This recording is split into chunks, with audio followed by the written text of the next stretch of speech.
নমস্কার, আমি বিনয় কুমার। আজকে নিয়ে এসেছি একটা নতুন ভিডিও। আজকে আমি খাওয়ার দাওয়ার টেকনিক বা খাওয়া দাওয়ার পদ্ধতি, কিভাবে খাবার খাবেন, কিভাবে খাবার খেলে গ্যাসের সমস্যা হবে না, কিভাবে খাবার খেলে সেটা আমাদের শরীরে কাজে লাগবে, এই সব নিয়ে আলোচনা করব। যারা গ্যাসের সমস্যায় ভোগেন এবং যারা গ্যাসের সমস্যায় ভোগেন না, তাদের খাবারের ধরন কেমন হওয়া উচিত। আমরা এই যে গ্যাসের সমস্যা থেকে রেহাই পেতে নানা রকম ওষুধ খেয়ে থাকি, কিন্তু আমরা নিজেরাই এটা কন্ট্রোল করতে পারবো আমাদের বিশেষ কিছু নিয়মের মধ্য দিয়ে। অর্থাৎ আমাদেরকে সংযম করতে হবে এবং নিয়মে খাবার খেতে হবে।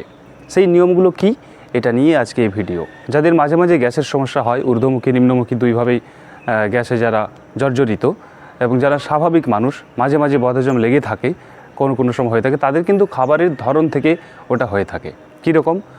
আমরা সাধারণত 3 বার খাবার খাই। এই 3 বারের খাবারের মধ্যে সকাল রয়েছে, দুপুর এবং রাত। সে সময় আমরা কি করি, যতটা সম্ভব খাবার খেয়ে নিই, তারপর পেটকে একদম গলা অবধি খেয়ে নিলাম, আকণ্ঠ যেটাকে বলে। মনে করলাম যে প্রচুর খেয়েছি, শরীরে প্রচুর কাজে লাগবে, কিন্তু না, ওটা আসলে পাকস্থলীর উপর প্রেশার পড়ছে। দুপুরের বেলাটাও তাই করি এবং রাত্রের বেলাটা হালকা খাবার খাওয়া উচিত, তখনও তাই করি। ফলে কি হয়, পেট সবসময় একটা চাপের মধ্যে থাকে। পেটকে একটুকু হালকা করতে হয়। কীরকমভাবে তাহলে খাবারটা খেতে হবে? খাবারটা যখন গ্রহণ করছেন, পুরোপুরি খাবারের দিকে কনসেন্ট্রেট করুন, অন্য কোনো দিকে মনোযোগ না দিয়ে খাবারের প্রতি কনসেন্ট্রেট করুন। খুব বেশি রিচ খাবার খাবেন না, একটু স্বাদ বাড়ানোর জন্য পরিমাণ মতো নুন লঙ্কা দিতে পারেন, কিন্তু অনেকের অভ্যাস আছে দেখেছি যে খাবার সাথে সাথে একটু কাঁচা লবণও নিয়ে নেন, এটা কিন্তু খারাপ। তো খাওয়ার পদ্ধতির মধ্যে যদি আমরা কিছু পরিবর্তন আনতে পারি, যেমন ধরুন কাঁচা নুন ব্যবহার না করা, খাবারের সময় একদম ফুল কনসেন্ট্রেশন দিয়ে খাওয়া, মনোযোগ দিয়ে খাওয়া, এবং যে খাবারটা, যে গ্রাসটা আমরা মুখের মধ্যে নিচ্ছি সেটা অনেকক্ষণ ধরে তাকে চিবিয়ে খাওয়া। বেশিক্ষণ ধরে চিবানোর ফলে আমাদের মুখের মধ্যে যে লালারসগুলো আছে সেগুলো খাবারের সঙ্গে ভালোভাবে মিশে এবং খাবারটা অর্ধেকটা, প্রায় হাফ ডাইজেশন কিন্তু আমরা মুখের মধ্যেই করে ফেলবো। ফলে পেটের খুব একটা চাপ হবে না। পেটে যাওয়া মাত্রই সেটা কিন্তু সে নানা রকম অ্যাসিড ফ্যাসিড দিয়ে সে খাবারটাকে খুব তাড়াতাড়ি পরিপাক করতে পারবে। আমরা গোগ্রাসে গিলি, পক পক খেয়ে নিই, এটা কিন্তু ঠিক না। তারপর হচ্ছে, খাবারটা আমরা এমনভাবে খাই যে পুরোপুরি পেটটাকে প্রায় ভর্তির দিকে নিয়ে যাই এবং তারপরে ঢকঢক জল খেয়ে নিই, তারপরে এসে পরে আমরা শুয়ে পড়ি। এইরকম অভ্যাসের ফলেই কিন্তু আমাদের শরীর বিগড়ে যায়। তাহলে কীভাবে খাবো? খাবারটাকে প্রথমে বেশ ভালো করে চিবিয়ে খাওয়ার পর, অর্থাৎ গলা ধক্কনের পর, আমরা পেটটাকে মোটামুটি 70% অবধি ফুল করব। ধরুন 1 লিটারের জলের বোতল, আমরা তার একদম ওই ছিপি অবধি খাবার না খেয়ে হাফ বা তার চেয়ে একটু বেশি খেলাম, মোটামুটি 70%। বাকি 30% আমরা জল দিয়ে পূরণ করব এবং বাকি যে 10% রইল সেটাতে বাতাস চলাচল করবে। এইভাবে যদি আমরা এক একটা মিল নিই, এইভাবে যদি আমরা খাবার খেয়ে থাকি, তাহলে আমাদের পেটের খুব একটা চাপ হবে না, পর্যাপ্ত পরিমাণে জল থাকলো এবং বাতাস চলাচল করতে পারলো, ফলে হজম প্রক্রিয়াটা ভালো হবে। এইভাবে প্রত্যেকটা খাবার আমরা দুপুর এবং রাত এভাবে খাবো। দুপুরের খাবারটা যেমন খাই তেমনই খেলাম, কিন্তু রাতের খাবারটা হালকা করে খাবো। রাত্রে একদম ভারী খাবার খাবো না, রাত্রে সম্পূর্ণ পেটকে আমরা বিশ্রাম দেব। ফলে কি হবে, পেটের কার্যক্ষমতা আরও বৃদ্ধি পাবে। ধরুন একটা গাড়ি সবসময় ছোটাচ্ছেন, তেল ভরছেন চালাচ্ছেন, হ্যাঁ সে চলছে, একটা যন্ত্র, পেটেও আমাদের ওরকম একটা যন্ত্র। তাকে যদি রেস্ট না দিই তাহলে কি হবে বলুন তো? গাড়িটার ক্ষতি হবে, ঠিক সেরকমভাবে পেটেরও ক্ষতি হবে। তাই পেটকে একটু রেস্ট দেওয়ার জন্য আমরা রাত্রের খাবারটা হালকা খাবো।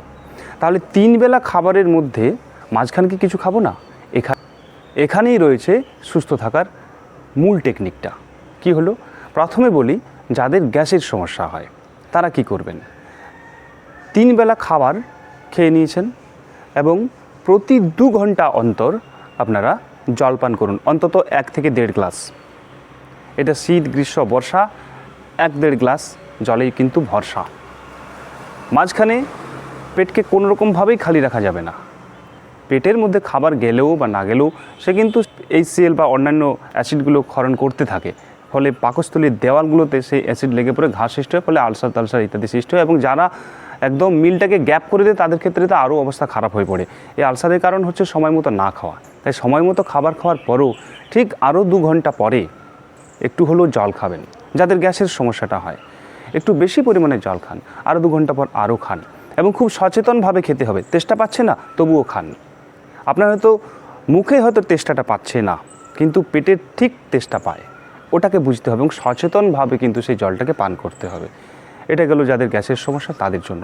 এবং যাদের গ্যাস হয় না তারা কি করবেন, তারাও ওই যে সকালে মিল নিয়েছেন বা দুপুরে বা রাত্রে খাওয়া হয়ে গেছে, রাত্রের পর আর নাই বা খেলেন জল, কিন্তু মাঝখানে যে এতটা সময় আপনারা পাচ্ছেন 10-12 ঘন্টা, সেই সময়টায় প্রতি 2 ঘন্টার মধ্যে একটু জল অবশ্যই খাবেন এবং তার সঙ্গে হালকা খাবার অবশ্যই খাবেন।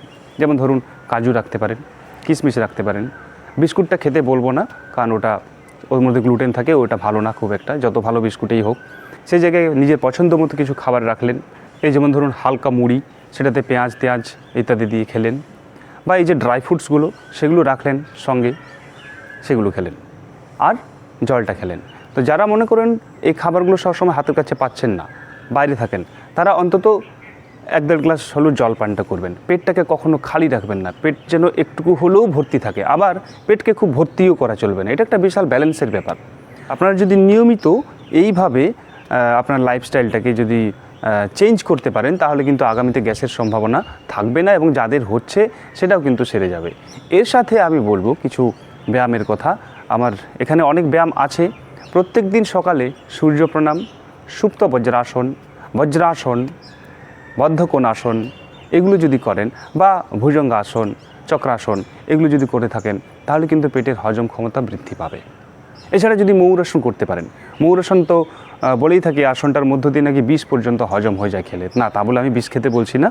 বিভিন্ন জাঙ্ক ফুডগুলো, যেগুলো আমরা ফাস্ট ফুড বলি, চাউমিন, এগরোল ফেগরোল, এই যে আমরা যেসব খেয়ে থাকি, এগুলো একদম না, এগুলো আসলে বিষ খাওয়া হয়।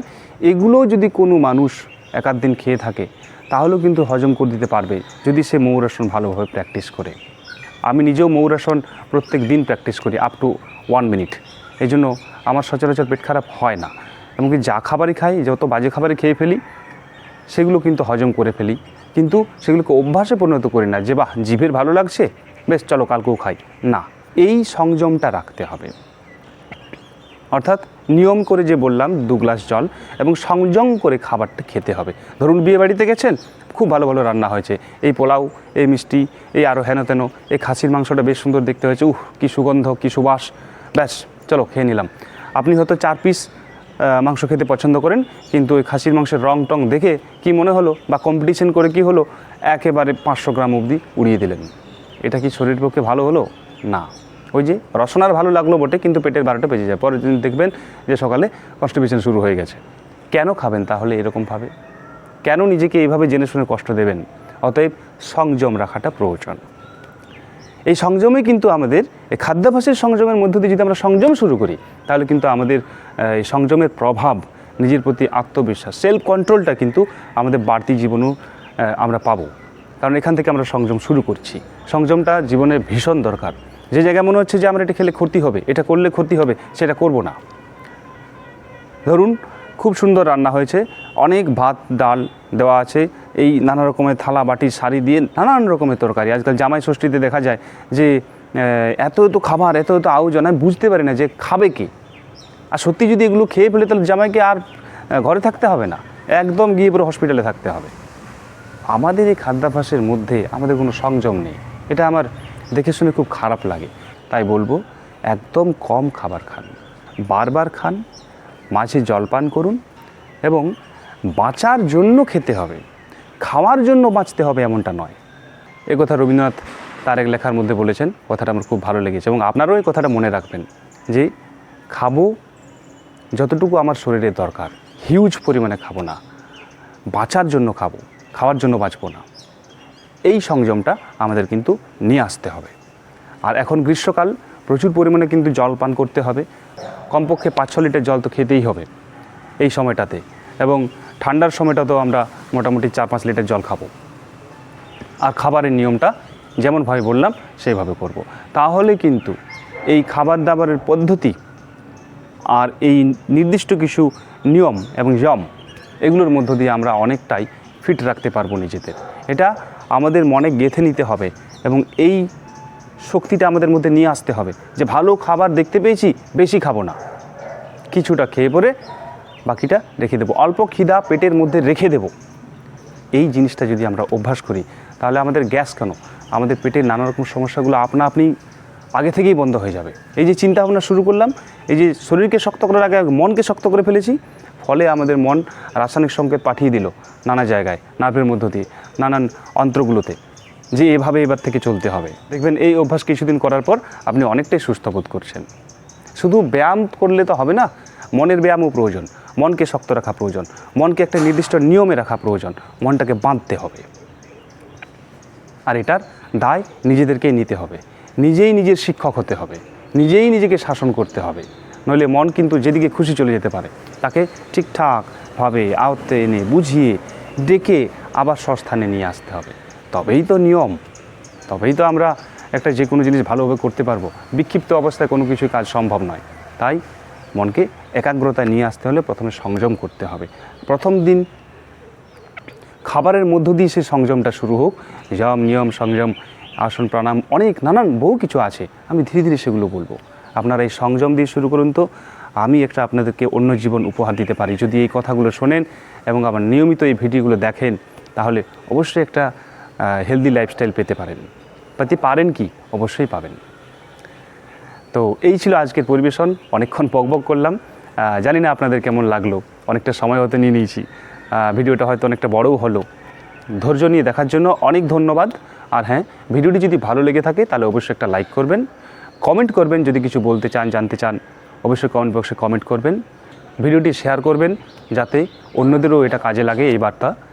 আর আপনি যদি আমার চ্যানেলে নতুন হয়ে থাকেন তাহলে চ্যানেলটি অবশ্যই সাবস্ক্রাইব করে নেবেন, বেল আইকন প্রেস করবেন, যাতে এরকম কোনো ভিডিও আপলোড করলে আপনার কাছে নোটিফিকেশান পৌঁছে যায়, আপনি ভিডিওটি দেখতে পারেন এবং আপনার কাজে লাগে।